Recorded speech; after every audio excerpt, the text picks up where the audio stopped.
আসসালামু আলাইকুম বন্ধুরা, আবারও প্রতিদিনের মতো চলে আসলাম নতুন একটা ভিডিও নিয়ে আপনাদের মাঝে। আমি এখানে রেখেছি পেঁয়াজ কলি। আমি আজকে আপনাদের পেঁয়াজ কলি এবং আলুর ভাজি দেখাবো। আমি চুলার উপর দিয়ে দিয়েছি কড়াই। এবার আমি দিয়ে দিচ্ছি পেঁয়াজ কলিগুলোকে কুচি করে কেটে রাখা অবস্থায়। তারপরে দিয়ে দিচ্ছি কয়েকটা আলু আমি কুচি করে কেটে রেখেছিলাম। এবার আমি দিয়ে দিচ্ছি স্বাদ মতো লবণ। এবার আমি দিয়ে দিলাম কয়েকটা কাঁচা ঝাল। এখানে বেশি কাঁচা ঝাল ব্যবহার করা যাবে না, কেননা পেঁয়াজ কলিতে ঝাল থাকে। তারপর দিয়ে দিয়েছি পেঁয়াজ এবং রসুন, দিয়ে আমি একটু নেড়ে নিলাম। এবার আমি দিয়ে হলুদ। এখানে হলুদ ব্যবহার করার কারণ এখানে কয়েকটা আলু আছে তাই, তাছাড়া পেঁয়াজ কলিতে হলুদ লাগে না।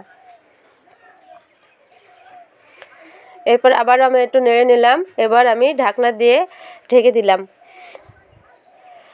আমার সবজিটা অর্ধেক হয়ে এসছে, এবার আমি উঠিয়ে নিব। এই যে আমি কড়াইতে দিয়ে দিয়েছি সরিষার তেল। আমার ভিডিও যদি আপনাদের ভালো লেগে থাকে অবশ্যই আমাকে ফলো করবেন, কমেন্টস শেয়ার করে আমার পাশে থাকবেন।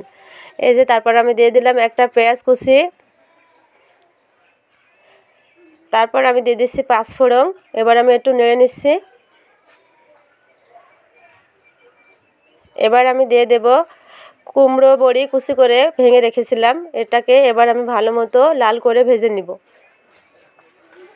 এই যে আমার লাল করে ভেজে নেওয়া শেষ। এবার আমি পেঁয়াজ কলি ভেজে রাখাগুলোকে দিয়ে দিলাম। এবার আমি ঠিকঠাক নেড়ে ভেজে নেব, তাহলে আমার আজকে রান্না শেষ। এই যে দেখুন আমার রান্না যদি আপনাদের ভালো লেগে থাকে অবশ্যই আপনারা আমার পাশে থাকবেন, আমাকে ভালোবাসা দিয়ে সাপোর্ট করবেন।